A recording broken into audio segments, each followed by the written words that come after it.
भावुक हो रहे थे, जज्बाती हो रहे थे कि उन्हें जीसस ईसा मसीह बताया जा रहा है। यहां ईरान ने ट्रंप की तस्वीर पोस्टर पर, तस्वीर देखिए, मिसाइल पर लगा दी और लिखा, hey stupid Trump, the strait of Hormuz is a bigger piece than your mouth, कि हॉर्मूज तुम्हारे मुंह से बड़ा है और तुम्हारा जो स्ट्रेट है वो एप्स्टीन है।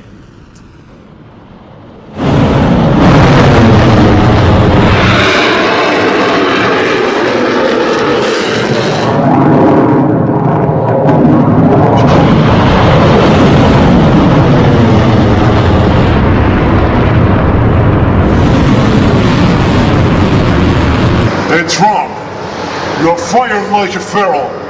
Do you know who was Pharaoh? तस्वीर आप देख रहे हैं, ट्रंप की एप्स्टीन की तस्वीर लगी है और दूसरी तरफ देखिए नेतन्याहू की तस्वीर लगी है। और एक तरफ ईरान मिसाइल दाग रहा था और अमेरिकी बेस पर मिसाइल गिर रही थी। बहरीन में अमेरिका का सैन्य बेस जिस पर यह हमला हुआ।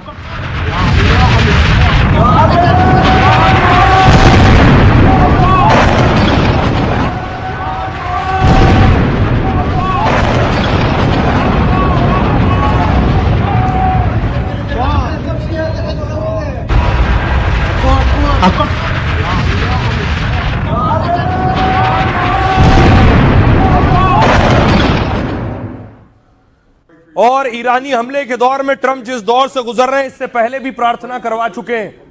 सारे पादरी उनके ऊपर हाथ रखकर प्रेयर कर रहे थे। Pray for your continued blessing and favor to rest upon him. We pray for wisdom from heaven to flood his heart, his mind, and Lord, you will guide him in these challenging times. Blessing and favor to rest upon him. आबरा का डाबरा, गिली गिली छू, लग गया आसमानी connection और देखते ही देखते हो गया कंप्लीट जादू। ट्रंप बन गए ईसा मसीह, अकूत अलौकिक ताकतों के साथ, जो रात को कर दे दिन और दिन को कर दे रात। दैवीय शक्तियों से लैस हैं, तो चेहरे पर दिव्य मुस्कान भी तैर रही है, दिल में सुकून भी है।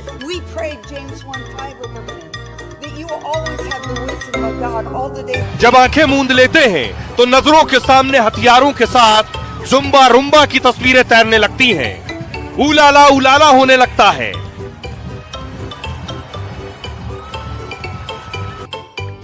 खुशी का एहसास होने लगता है कि दुश्मन को नेस्तनाबूद कर दिया, अमेरिका जीत गया, ईरान के छक्के छुड़ा दिए, ईरान की वायुसेना, नौसेना सब तबाह हो गई, नेता खत्म, हथियार खत्म। ऐसी जीत शायद ही पहले किसी ने देखी होगी। उनकी नौसेना खत्म हो चुकी है, उनकी वायुसेना तबाह हो चुकी है, उनके नेता जो ज्यादातर आतंकवादी थे खत्म हो चुके हैं। लेकिन स्वघोषित जीसस क्राइस्ट जी, ये कौन बताएगा कि अगर आपके दावे सही हैं, तो फिर मिडिल ईस्ट के अमेरिकी ठिकानों को निशाना कौन बना रहा है और आपके दोस्त इजराइल और मिसाइलें कौन दाग रहा है? क्या ये चमत्कार है? अगर हाँ, तो आपके ईसा मसीह बनने पर ईरान चमत्कार कैसे कर रहा है? आइए अब आपको लिए चलता हूं, देखिए जरा व्हाइट हाउस में क्या कार्यक्रम हो रहा है। अद्भुत, बिल्कुल पहली बार आपने देखा होगा दुनिया में यह हो रहा था। जो ट्रंप करीब 1 महीने पहले अपने ऑफिस में प्रार्थना कर रहे थे, अमेरिका की रक्षा के लिए हाथ जोड़कर दुआ और प्रेयर कर रहे थे, उन्हीं ट्रंप को अब जीसस यानी ईसा मसीह जैसा बताया जा रहा है। यानी अमेरिकी राष्ट्रपति की तुलना सर्वशक्तिमान ईश्वर से की जा रही है। व्हाइट हाउस में कार्यक्रम में ट्रंप के सामने उन्हें जीसस कहा गया। ट्रंप की आध्यात्मिक सलाहकार पॉला व्हाइट ने कहा, ट्रंप यीशु जैसे हैं। ट्रंप को भी धोखा दिया गया, गिरफ्तार किया गया और झूठे आरोप लगे। यीशु के बलिदान और पुनर्जन्म जैसा ही ट्रंप का फिर से सत्ता में आना है। ट्रंप ने खुद भी कई कार्यक्रमों में खुद को ईसा मसीह से जोड़ा है। ट्रंप कह रहे हैं, जैसे जीसस का राजा के रूप में स्वागत हुआ था, वैसे ही लोग अमेरिका और दुनिया में उन्हें भी राजा कहते हैं। लेकिन ईसा मसीह की तरह उन्हें अपनों से विश्वासघात मिल रहा है। अब गुड फ्राइडे से पहले व्हाइट हाउस में ट्रंप की जीसस से तुलना हुई है, लेकिन ईसाई धर्मगुरु और ट्रंप के आलोचकों ने इस तुलना को बहुत गलत बताया और अपनी नाराजगी जताई है। उन्होंने जीसस से ट्रंप की तुलना को ईश, निंदा और अपमानजनक बताया है। उनका तर्क है कि यीशु ने विनम्रता और बलिदान का रास्ता चुना था, जबकि ट्रंप की नीतियां और टारगेट ईसा मसीह के कदम के खिलाफ है। क्या ट्रंप और उनके सलाहकार जानबूझकर ईश्वर वाला प्रचार कर रहे हैं ताकि अमेरिकी मीडिया और दुनिया में ट्रंप की छवि उदारवादी नेता की बने, दरअसल अमेरिका में ट्रंप के फैसले का भारी विरोध भी होने लगा है। अमेरिका में 60% लोग जंग को गलत और महंगाई की वजह मानते हैं। इसलिए ट्रंप को ईश्वर अवतार में दिखाया जा रहा है। सुनिए जरा, वहां जो मौजूद थी पॉला व्हाइट, जो ट्रंप को ईसा मसीह कह रही थी, उन्हें सुनिए। मिस्टर प्रेसिडेंट, किसी ने उतनी कीमत नहीं चुकाई जितनी आपने चुकाई है। आपकी जान तक बात आ गई थी। जिस तरह जीसस को धोखा दिया गया, गिरफ्तार किया गया, उन पर झूठे आरोप लगाए गए, ठीक वैसा ही पैटर्न ट्रंप के साथ भी दिख रहा है। ट्रंप ने वैसी ही कुर्बानी दी है जैसे किसी और ने नहीं दी। जैसे जीसस पुनर्जीवित होकर विजयी हुए, वैसे ही ट्रंप भी हर बाधा पर विजय पाएंगे। ट्रंप वैसे कह रहे हैं वो ये जंग जीत चुके हैं। ट्रंप ने कल कहा कि उन्होंने ईरान की सेना खत्म कर दी है, IRGC खत्म कर दी है, नेवी खत्म कर दी है, वायुसेना खत्म कर दी है। लेकिन एक तस्वीर देखिए जो बता रही है कि कैसे, ये देख रहे हैं, एक तरफ आपको नजर आ रहा है इसमें, ये जो आप देख रहे हैं, ये आपको नजर आ रहा है शाहेद ड्रोन, और दूसरी तरफ है F-15। लेकिन तस्वीर देखिए जरा, ये आप देख रहे हैं अगली तस्वीर, कैसे ड्रोन जो है शाहेद ड्रोन F-15 को छका रहा है। F-15 शाहेद ड्रोन के पीछे पीछे भाग रहा है, लेकिन मार नहीं खा रहा है। देखिए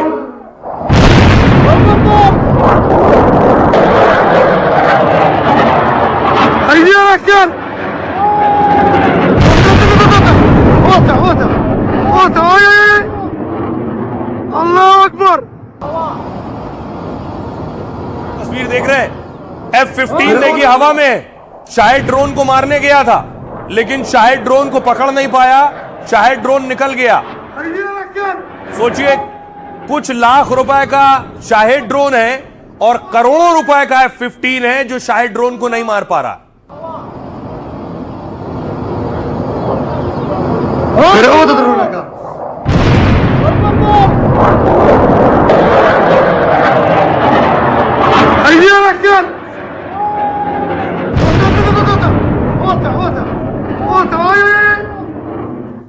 अब देखिए जरा सच क्या है, ये देख रहे हैं, हालत ये है कि F-15 शाहेद को नहीं पकड़ पा रहा। अमेरिका के पास दुनिया के ताकतवर हथियारों का जखीरा है, लेकिन ईरान ने सुपर पावर को भी कई मोर्चों पर झटके दिए। जंग के आसमान में एक बार फिर ईरानी ड्रोन ने यह दिखाया है, क्योंकि शाहेद ड्रोन ने अमेरिकी F-15 फाइटर जेट को छका दिया, और वो भी तब जब इराक के आसमान में ईरान ने अपना ड्रोन दागा, जिसका निशाना था एक ब्रिटिश कंपनी से जुड़ा तेल ठिकाना। ईरानी मीडिया प्रेस टीवी के मुताबिक जैसे ही ड्रोन उड़ा, उसको मारने के लिए F-15 फाइटर जेट उड़ा, और ट्रंप का विमान काफी देर तक ईरानी ड्रोन का पीछा करता रहा। वो उसे मार गिराने के चक्कर में कई बार चकमा खा गया। हुआ ये कि फाइटर आगे हो गया और ड्रोन पीछे हो गया। इराक के इरबिल के आसपास हुए टकराव का वीडियो सामने आया, जिसमें दिखा कि जेट ड्रोन में शाहमात का खेल चल रहा है, लेकिन लगातार पीछा करने के बाद भी ड्रोन को मार नहीं सका वो। आखिरकार ईरानी ड्रोन ने अपने टारगेट को हिट कर दिया है, जिससे अमेरिकी बाहुबली विमान की क्षमता पर सवाल उठ रहे हैं। क्योंकि ये जो F-15 देख रहे हैं, F-15 जेट 900 करोड़ का है। 900 करोड़ का जेट मार नहीं पा रहा है शाहेद, जो 18 लाख रुपए का एक ड्रोन है उसे। अब आपको दिखाऊं, शाहेद ड्रोन की इतनी तारीफ और वाहवाही हो रही है हथियार के तौर पर। उसकी तस्वीर देखिए, बच्चे को आप देख रहे हैं कैसे उसने जो दान किए हैं नोट, उन नोटों से शाहेद ड्रोन बना दिया है।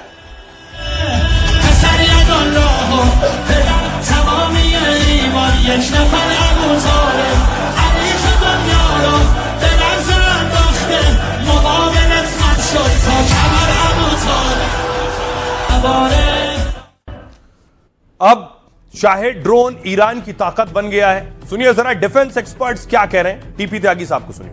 स्ट्रेट ऑफ हॉर्मुज को खुलवाने के लिए 48 घंटे का अल्टीमेटम देके आज डोनाल्ड ट्रंप कहते हैं कि हमें हॉर्मुज से कुछ लेना देना नहीं है, और उनकी जानकारी में है कि उनके 18-20 लाख के जो ड्रोन है ईरान के, उससे अमेरिका के number of MQ-9 reaper drone और इंटरसेप्टर मिसाइल जो 30 करोड़ से भी ज्यादा की हैं ध्वस्त हो रही हैं।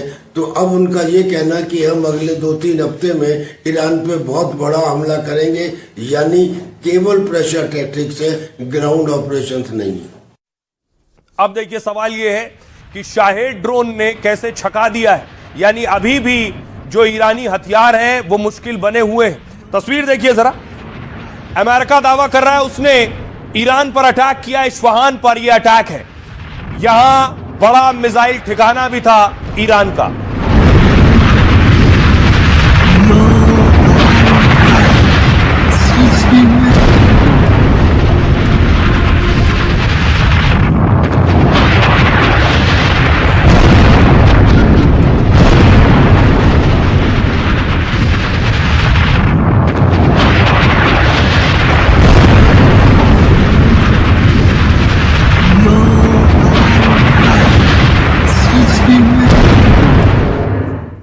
अब देखिए जरा, एक और हमला जो कहा गया कि यहां बैलिस्टिक मिसाइल थी, यहां ईरान की 15 बैलिस्टिक मिसाइल थी जिस पर अमेरिका ने अटैक किया है।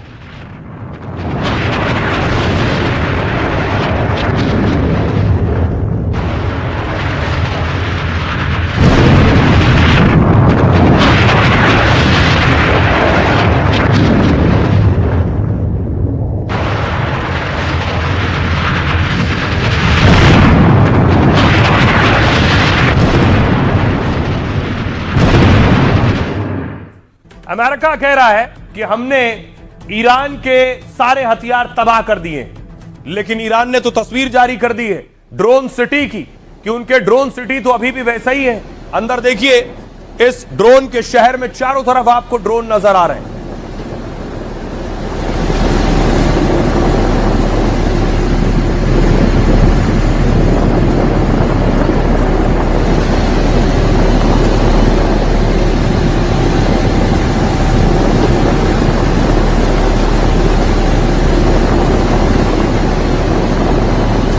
यानी अभी भी ईरान के पास ड्रोन का खजाना मौजूद है। अमेरिका कह रहा है ड्रोन मार दिए, लेकिन ड्रोन तो वैसे ही है। अमेरिका कह रहा है मिसाइल सारी खत्म कर दी है। ये देखिए, मिसाइल सिटी जो ईरान की है, उस मिसाइल सिटी की तस्वीर ईरान ने जारी की।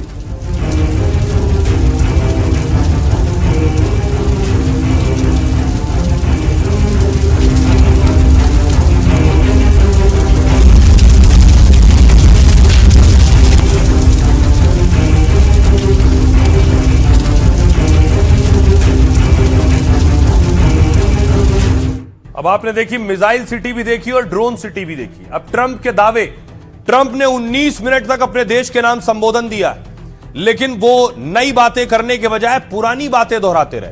ट्रंप ने ईरान के खिलाफ जीत का दावा कर समझौते की बात की, लेकिन कहा कि हॉर्मूज स्ट्रेट खोले बिना कोई समझौता नहीं होगा। बोले समझौता नहीं हुआ तो ईरान को पाषाण काल में भेज देंगे। अमेरिका ने जंग में 5 बड़े टारगेट रखे थे, उनमें से कोई पूरा नहीं हुआ। पहला टारगेट था ये।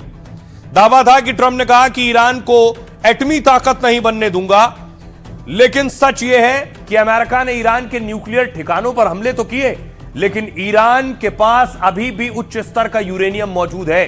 यानी ट्रंप के लिए परमाणु खतरा पूरी तरह खत्म नहीं हुआ। दूसरा दावा ट्रंप का, ट्रंप ने कहा ईरान की मिसाइल और ड्रोन क्षमता खत्म कर दी है।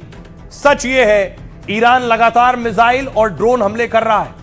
आज ही 400 ड्रोन बहरीन पर मारने का दावा किया है, और इजराइल और कई देशों में ईरान ने हजारों मिसाइल और ड्रोन दागे। अमेरिका का एक और दावा है, ट्रंप ने कहा उनकी नौसेना खत्म कर दी है, सेना कमजोर हो गई। सच यह है कि यह हकीकत है कि ईरान की नौसेना को भारी नुकसान पहुंचा है।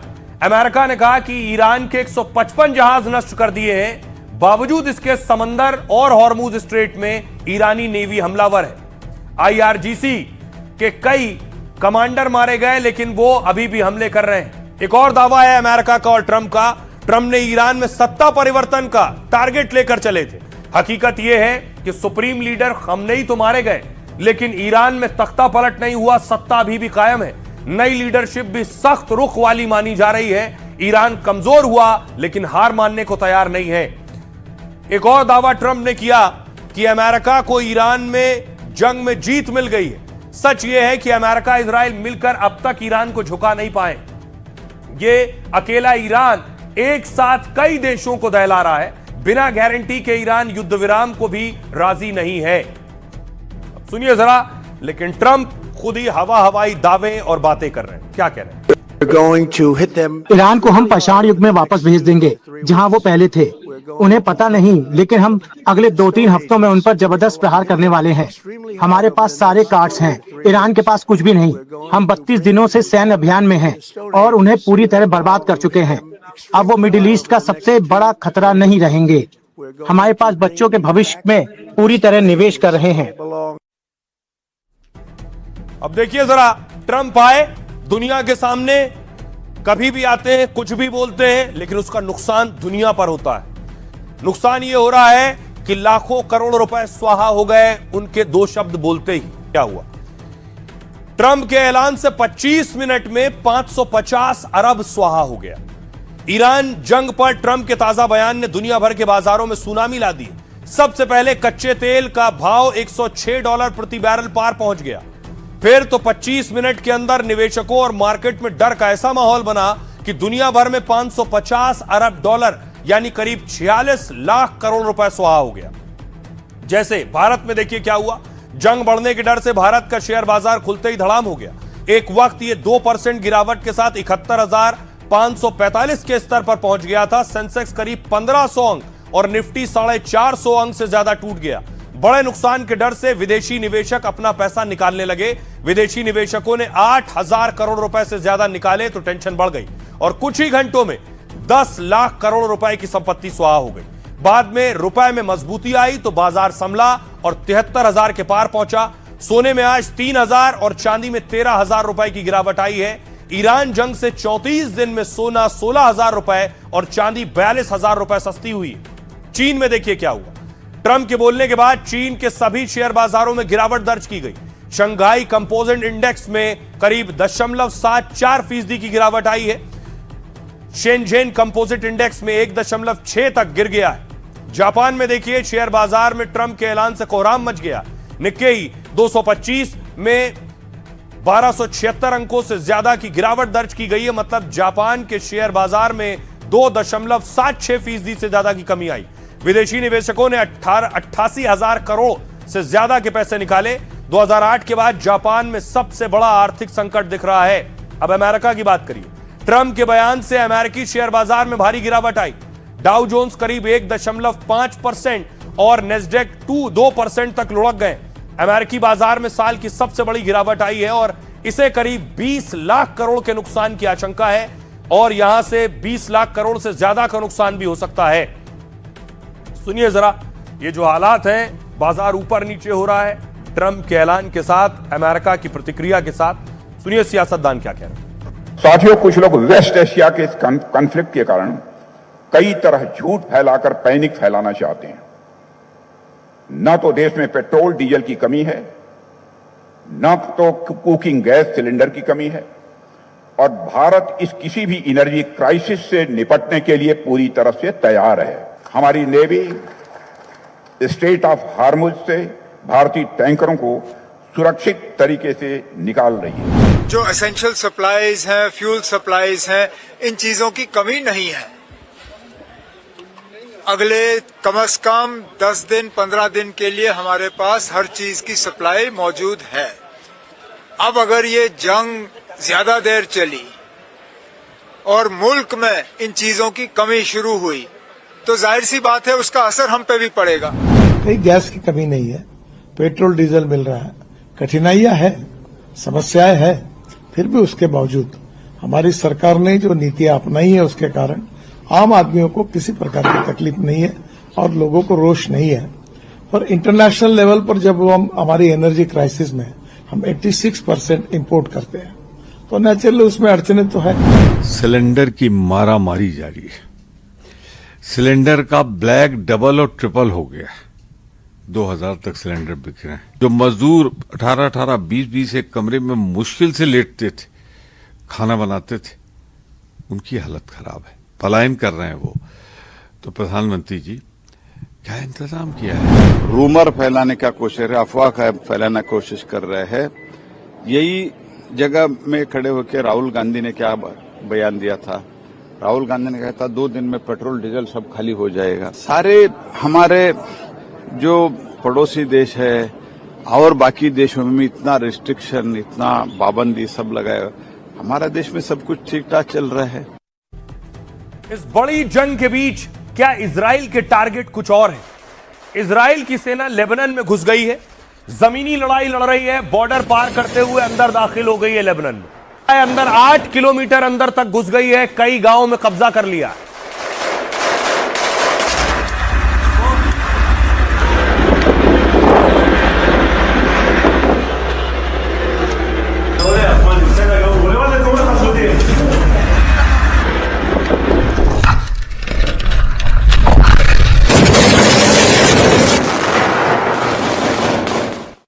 एक तरफ सेना अंदर दाखिल हो रही है, दूसरी तरफ आसमानी हमले हो रहे हैं, यानी इजराइल अटैक कर रहा है मिसाइल से और फाइटर के जरिए अटैक, जिससे ग्राउंड साफ किया जा सके सेना के आगे बढ़ने के लिए।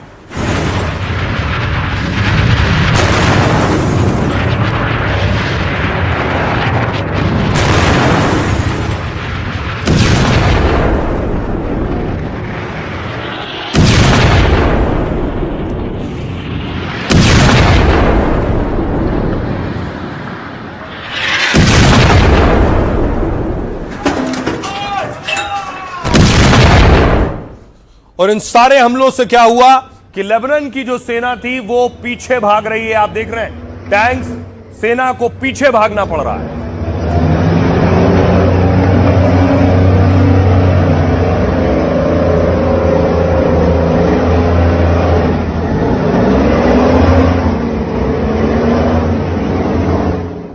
इजराइल पर यह आरोप लगते हैं कि वो कब्जे के जरिए अपनी सीमा की सरहद बढ़ा रहा है और इजराइल को बड़ा करना चाहता है, ये दावा करते हैं। और एक बाकायदा नक्शा जिसमें ग्रेटर इजराइल का जिक्र है। ग्रेटर इजराइल में देखिए, ये इजराइल आप देख रहे हैं, ये इजराइल बीच का हिस्सा है और उसके बाद जहां से ये लाल हिस्सा आगे बढ़ता जा रहा है ये ग्रेटर इजराइल है। इसे फिर से प्ले कीजिए जरा और देखिए इजराइल का हिस्सा आप देख रहे हैं और कैसे ये इजराइल आगे बढ़ रहा है और जहां जहां तक लाल रंग जा रहा है ग्रेटर इजराइल का मकसद ये। उसमें देखिए पूरा लेबनान भी समाया है, सीरिया का हिस्सा भी है, जॉर्डन भी है, इराक भी है। दावा किया जाता है ग्रेटर इजराइल में सऊदी अरब का हिस्सा भी है। ये दो नदी देख रहे हैं आप, ये है यूफ्रेटस नदी और इधर दूसरी तरफ है नील नदी। यूफ्रेटस से नील नदी के बीच का जो हिस्सा है ये ग्रेटर इजराइल है। दावा विरोधी करते हैं कि मकसद है इस पूरे हिस्से को कब्जाना। क्या यह संभव है?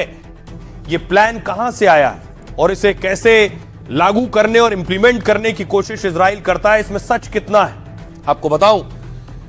यह है greater Israel plan. Greater Israel यानी यहूदियों का एक ऐसा बड़ा देश जो इजराइल और उसके आसपास के देशों से मिलकर बना हो, जो मिस्र में नील नदी से इराक में यूफ्रेटस नदी तक फैला हो और जिसमें फिलिस्तीन, लेबनान और जॉर्डन के साथ साथ सीरिया, इराक, मिस्र और सऊदी अरब के बड़े हिस्से शामिल हो। यही ग्रेटर इजराइल प्रोजेक्ट नेतन्याहू का भी सपना है। इसलिए नेतन्याहू इस प्रोजेक्ट को आगे बढ़ाना चाहते हैं। कहा यह जा रहा है नेतन्याहू ने लेबनान से इस पर काम तेज कर दिया है। जब ईरान और अमेरिका इजराइल की जंग चल रही और उसी दौरान इजराइल लेबनान में हिजबुल्लाह पर हमले कर रहा है। दावा है कि इजराइल की सेना लेबनान के अंदर घुसती जा रही है। रिपोर्ट्स के मुताबिक इजरायली सेना लेबनान में 8 किलोमीटर तक अंदर घुस गई। इतना ही नहीं, नेतन्याहू की सेना ने कई गांवों पर भी कब्जा कर लिया है, जिसकी वजह से वहां रहने वाले कई लेबनानी पलायन कर गए। जिन इलाकों पर इजरायली कब्जा हुआ है फौज का, कहा जा रहा है वहां एक बफर जोन बनाएगी इजरायली सेना, यानी लेबनान में घुसकर उन्हीं की धरती से इजराइल की सेना जंग लड़ेगी। पहले ही सिनाई, वेस्ट बैंक, गाजा के कई इलाकों पर कब्जा कर चुकी है। अब लेबनान की धरती कब्जा कर इजराइल वो पूरा प्रोजेक्ट कर रही है, जिसका जिक्र हिब्रू बाइबल में यहूदियों की भूमि के नाम से है। 19वीं सदी में यहूदी विद्वान थियोडोर हर्जल ने इस विचार को रखा था। 1967 के बाद से इजराइल में ग्रेटर इजराइल प्रोजेक्ट खूब लोकप्रिय है। लंबे वक्त से इजराइल में यही धारणा है और क्योंकि इजरायली इसे बाइबल के अनुसार मानते हैं,